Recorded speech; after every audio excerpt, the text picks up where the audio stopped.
আজ তৈরি করে দেখাবো ঘরে কিভাবে মজার একটা বার্গার তৈরি করা যায়। এই বার্গারটা তৈরি করা খুবই সহজ। চলুন তাহলে শুরু করা যাক। প্রথমে একটা বান নিয়ে দুই ভাগ করে প্রথমে একটু বাটার দিয়ে প্যানে একটু হালকা ভেজে দিয়েছি। তারপর তাতে মিশিয়ে দেবো বেশি করে মেয়োনেজ। যে কোনো রকমের মেয়োনেজ দিয়ে প্রথমে স্প্রেড করে দেবো। তারপর দিয়ে দিলাম সালামিটা একটু ভেজে নিয়েছি।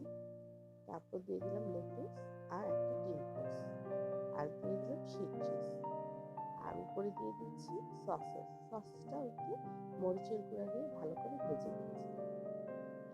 তারপর দিয়ে দিব আবার মেয়োনেজ আর টমেটো সসের একটা মিশ্রণ, সাথে একটু লেটুসের কুচি ছিল, আর দিয়ে দিলাম নাগেট ভাজা। এই তো চাপ দেওয়াতে ডিমের কুসুমটা কিন্তু বের হয়ে এসেছে। এই তো তৈরি হয়ে গেল ঝটপট একটা বার্গার।